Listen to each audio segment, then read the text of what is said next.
it's Sam.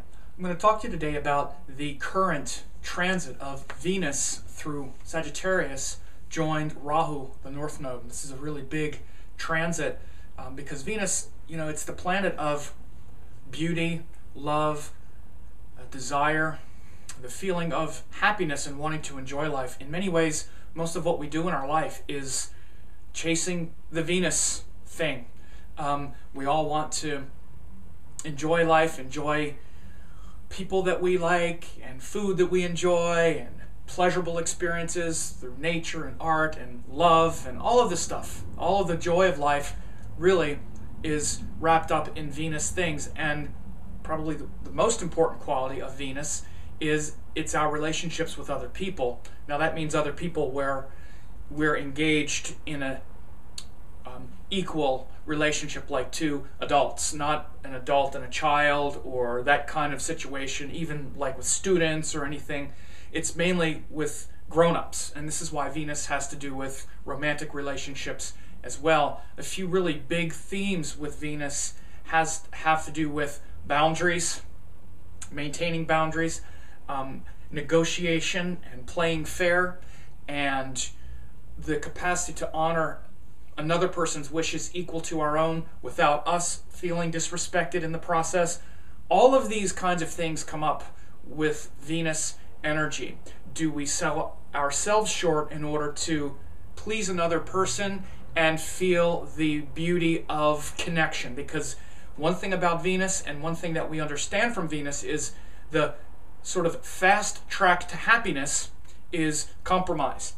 If we're in a situation where you want one thing and I want another thing, and there might be a point of contention or difficulty, we all know that the easiest way to make this moment better is to just give in. We know that. We're like, okay, well, do I really need to win this thing? Do I really need to have this thing? No, I can deal with that. And so we compromise.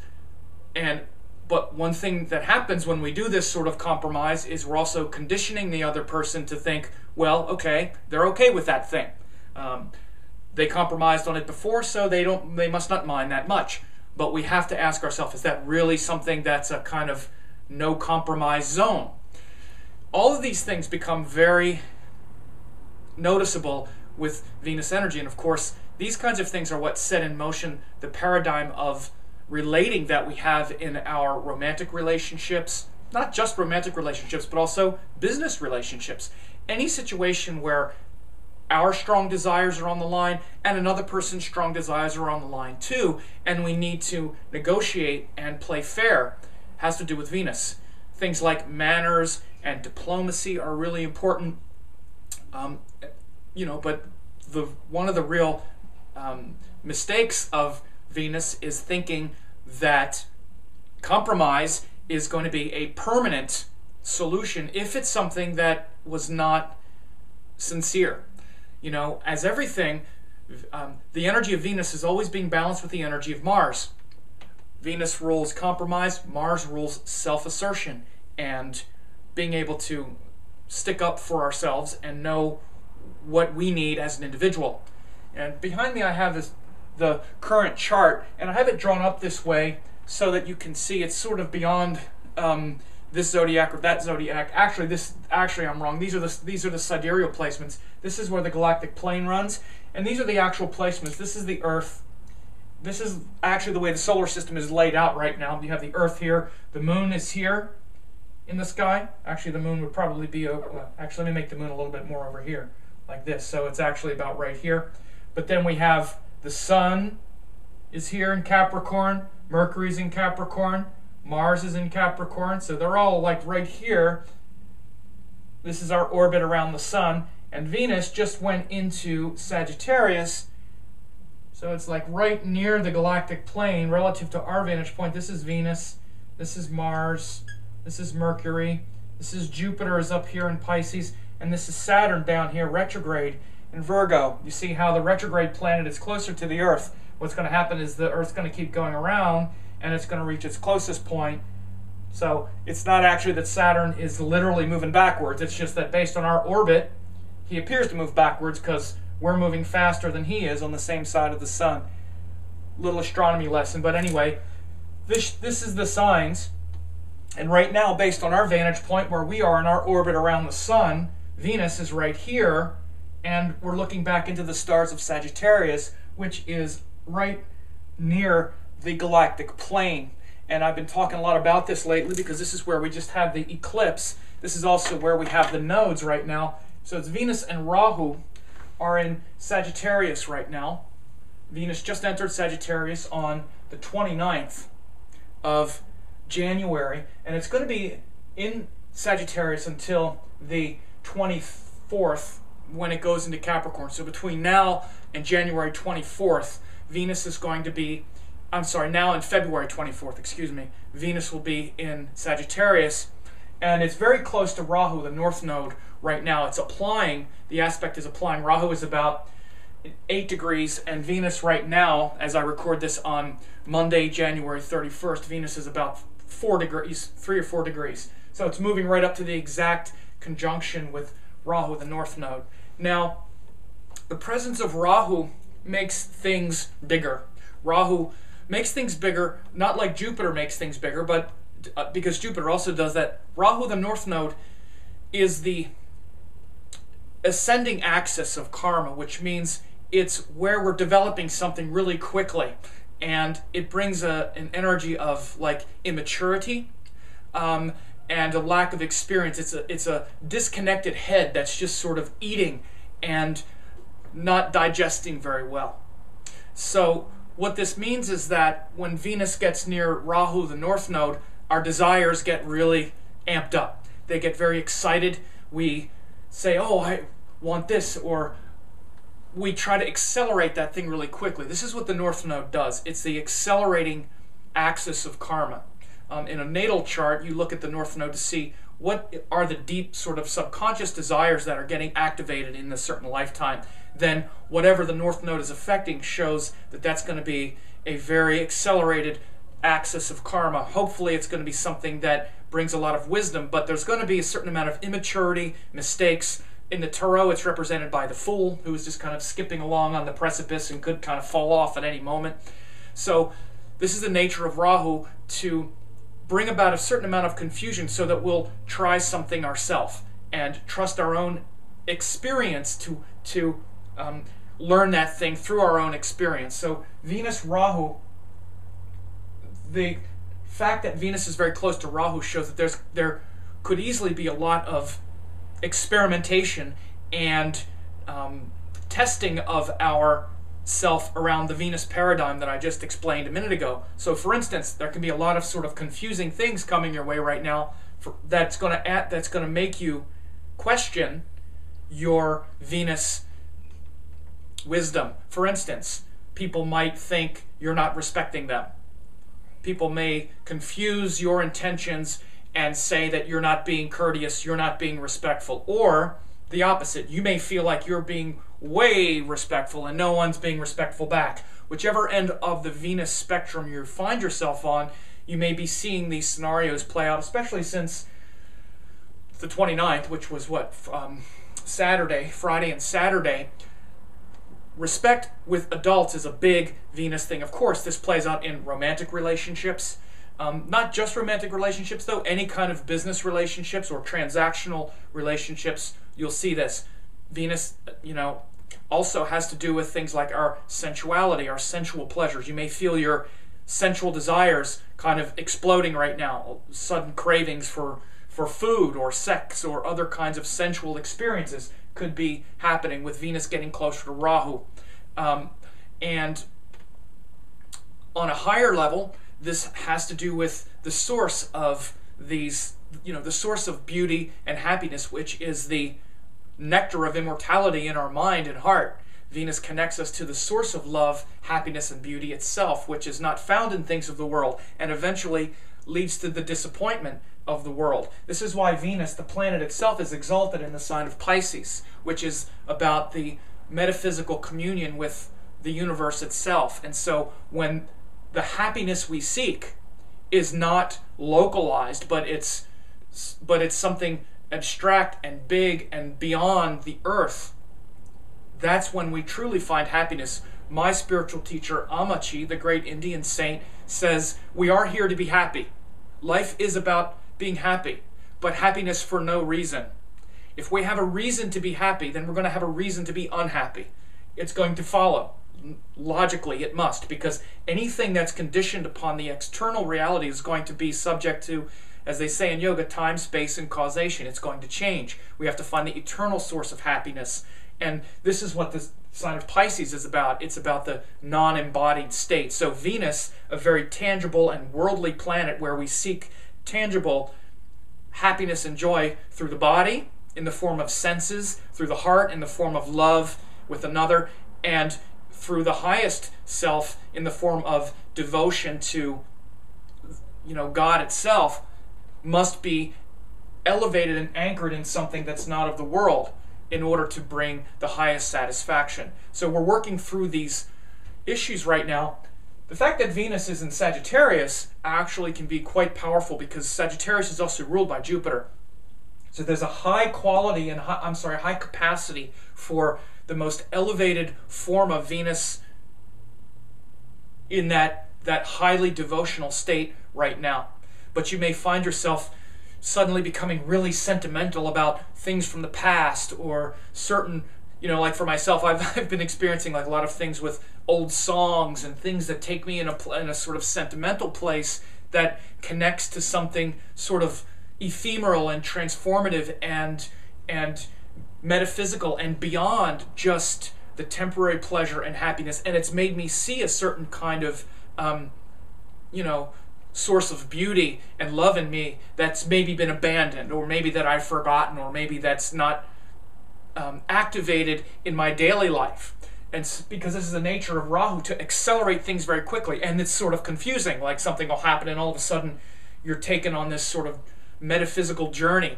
One of the things about the exaltation placements of the planets is, even if the planet is not there, the exaltation points show you a functioning quality of that planet. It's built into the nature of the planet. So the highest qualities of Venus come from things that are associated with Pisces, which are things that are ephemeral and not of this world, and that shift into other dimensions, and things that aren't just part of this literal matrix. This is why Venus has that exaltation quality of Pisces, aligning the desire for pleasure, the desire for connection with other people, with something otherworldly. Helps us understand those connections much better as well. So Venus, Rahu, and Sagittarius brings about this otherworldly potential to really expand our understanding of Venus and our sensual desires, our relationships with other people, and how we interact with them in a much more accelerated and expanded way. However, it also brings the potential to make a lot of crazy mistakes, and boundaries get exploded really quickly, and all of a sudden, boundaries between you and someone else can maybe expand very fast, and you're not really sure, and there might be romantic things that happen suddenly or collapse suddenly, or all kinds of things can happen when any planet interacts with Rahu. But when it's Venus, that's what gets accelerated. One more thing to know about Venus Rahu is one of the Asuras, and Venus is the teacher of the Asuras. So Rahu is very satisfied with Venus being there. Rahu likes the influence of Venus because Venus is the teacher of the nodes. And Rahu especially wants to satisfy desires. And Venus also wants to satisfy desires. So it could be a time where you want to, I wouldn't say indulge in a crazy way, but give yourself some pleasure. Give yourself some happiness in this way. Have the candy bar. And you might find you don't need as much. My guru Amma also says you don't need to eat the whole bag of sugar in order to enjoy it. Have a little bit. Taste that sweetness and really let it melt in your heart, not just in your mouth, right? And you might find the true source of appreciation and love now in this kind of otherworldly way, because we have Venus with Rahu in Sagittarius. Venus, pleasure, happiness, love, connection, compromise, the desire for beauty, and to be in harmony with that, with Rahu, which expands things very quickly. Rahu is very immature nature, but it's also neutral. Rahu doesn't, you have to rethink the nature of planets, often we hear, well, Rahu, that's a bad one, that's a malefic one. These nodes especially are quite neutral. They're based on our level of maturity with them. If Venus is mature for you, and it's a planet of intelligence, Rahu will expand that. He will expand that toward things that have to do with Sagittarius, which is actually things like religion, gurus, teachers, righteousness, dharma. It could be a very, very beautiful transit for you. But it might be a little weird, because that's the nature of Rahu too. What the nodes feel like, what Rahu feels like, is these sudden kind of breakthroughs that's not connected to like your worldly experience, your tangible experience. For instance, you're walking down the street, you see something, you have this idea, oh yeah, that reminds me of when I used to live in Portland and there was a coffee shop and there was a person. Yeah, that person reminds me of that, and you might go on a little trip in your mind around that. And it's based on something that happened through the senses and through your time and place here on Earth. We can sort of trace references that way. Rahu and Ketu, the other end of the node, they don't operate on that, through that paradigm of the part of our mind that is connected to the senses, which is actually the moon. Rahu and Ketu eclipse the moon. They're the lunar nodes. So it's the moon that keeps us nailed into this kind of time and place and person. The nodes, however, they don't respect those rules. So you might be walking down the street and all of a sudden, bang, you just start getting flooded with all of these things, and it might be very exciting. You might have enormous like insights, but it's not something that feels like it's in your control. It's like, where's this coming from? It's like, am I like crazy or something? It's sort of like these psychic impressions or these accelerated perceptions that don't really follow the moment you're in. They just kind of come out of nowhere. With Rahu, it's things about the future. So look for accelerated psychic awarenesses relative to these Venus issues, like where you suddenly get something. Oh yeah, this is what's going on. Yes, this is what's going on. And then there's the stress of trying to remember it and hold it and implement it. That's the difficulty of Rahu. So realize that you might also be experiencing a lot of accelerated perceptions around your interactions with others, realizing a lot of ways in which you're immature, seeing these scenarios playing out and understanding, yes, this is what I'm doing, but how do I hold on to it? How do I integrate it? How do I implement it? How do I remember it?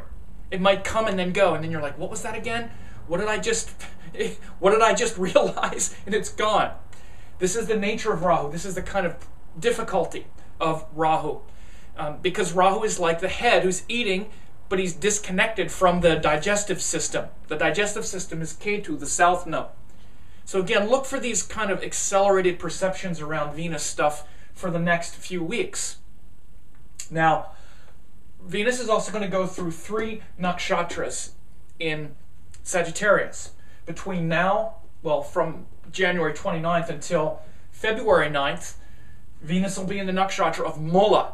Now, this is a really important nakshatra. This is where we've just had the eclipse, especially the lunar eclipse happened in Mula, and I talked a lot about it then with scenarios that were happening in the world that have to do with things like the food problem, like food getting outlawed, and these are big issues in the world right now. I also talked about uprooting things that have to do with our political system.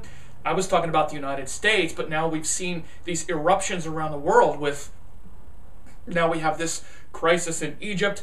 All around the world, Rahu in Sagittarius, especially getting right on the galactic plane and the nakshatra of Mula, is uprooting a lot of these issues that have to do with a sense of righteousness and our leaders and those we're following and what they're telling us and all of this stuff. I talked about this at great length in some earlier videos, which I encourage you to watch. But as it relates to Venus in Mula, it's about uprooting these things. It's a great opportunity right now to go to the source, return to the source of like some hidden, buried problem with Venus. And we all got it, probably, because, I mean, unless you're enlightened, because Venus has to do with our sense of respect, self-respect. Were we respected? Did we feel valued?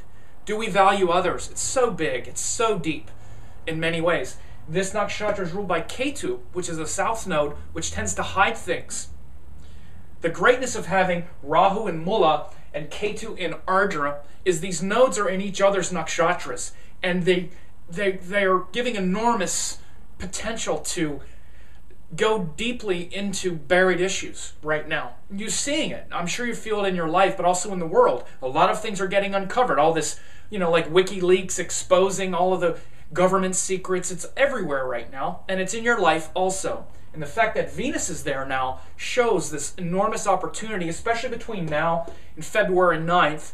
You might be feeling a lot of confusing pain and confusing sort of just intensity around these issues of respect, self-respect, how you were respected as a child, and all of these things, how they play into your relationships right now as an adult.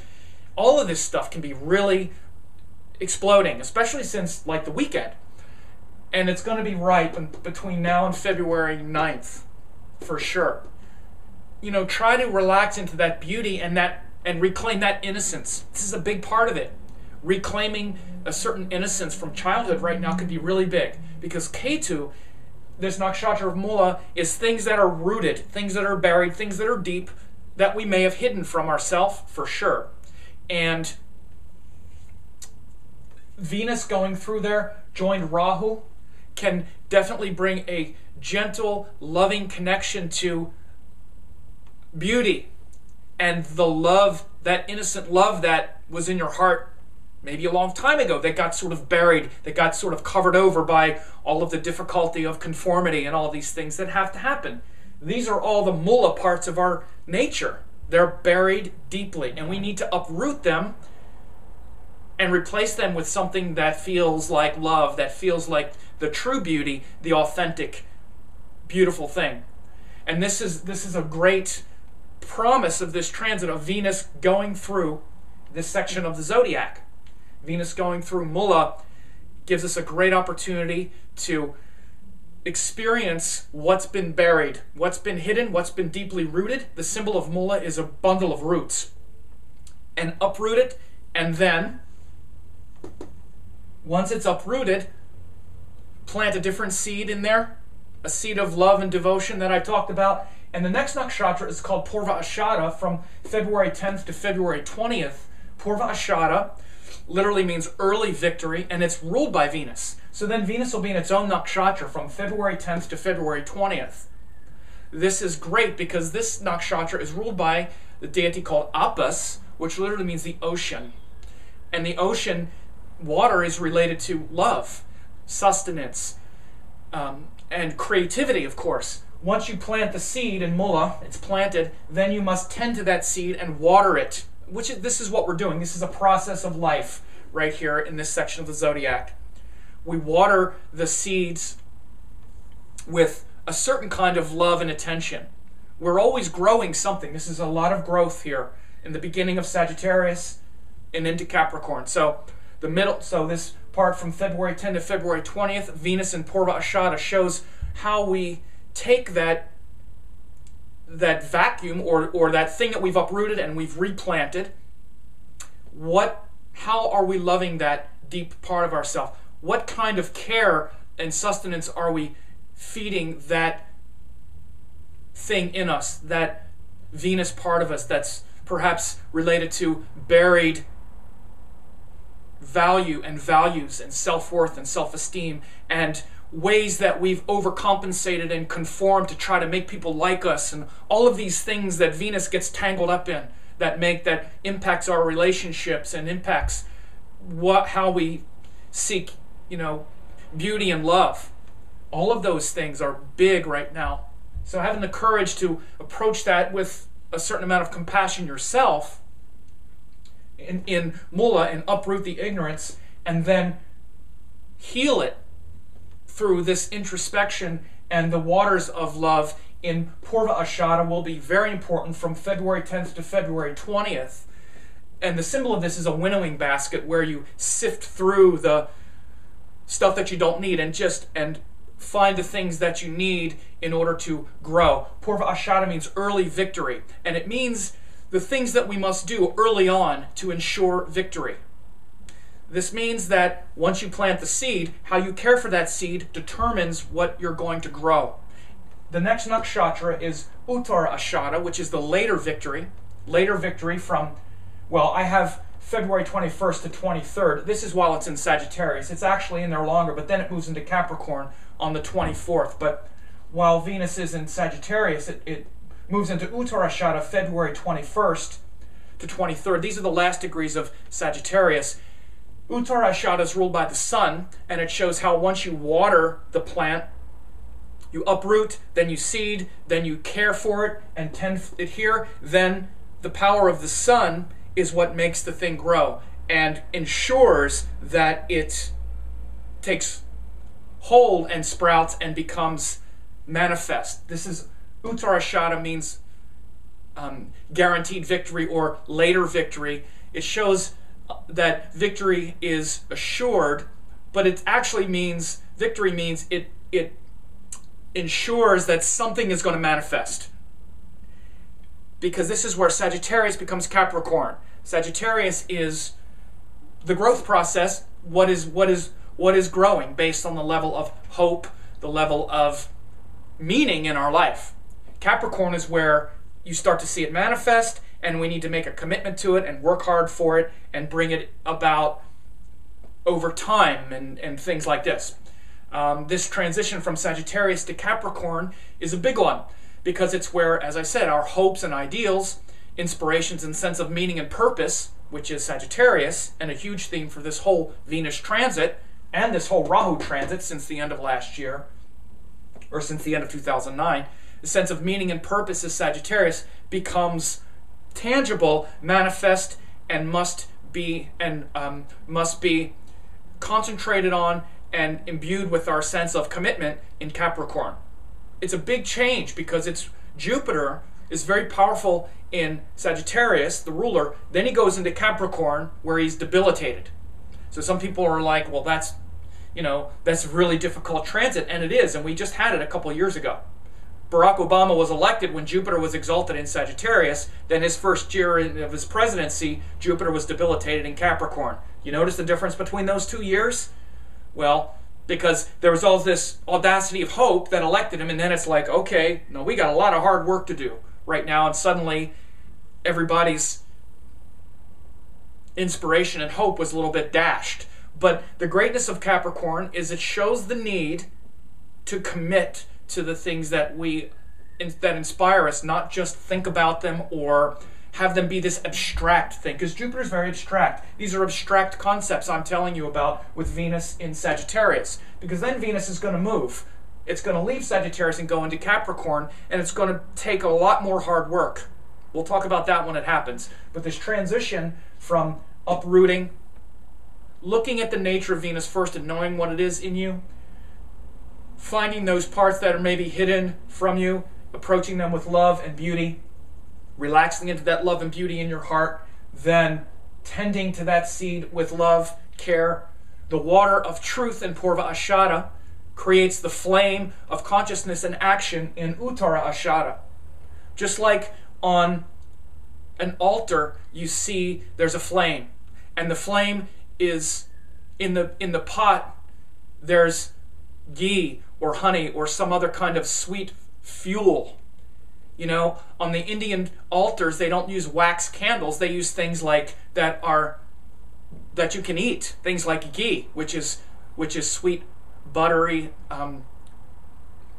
fluid, or things like sesame oil or other kinds of things that you can eat that taste sweet.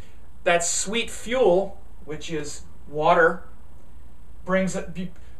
creates a beautiful and clear flame, which is Uttara Ashada, ruled by the sun. This is Venus, ruled by love, or that rules love and water. And this is the sun, which from the flame of love creates a clear picture of the world. If you feed yourself garbage, your mind, your consciousness is going to be garbage. If you feed yourself things that are beautiful and that are sacred, then your mind is your thoughts will be of that nature.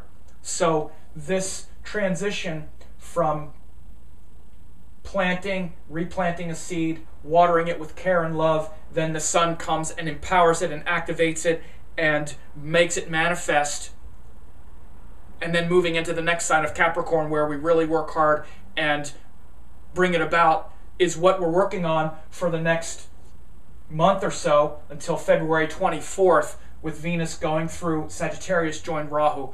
Very important transit, and one that can open up a lot of beauty and power and love in your life. So leave some comments, let others know about this video if you enjoyed it.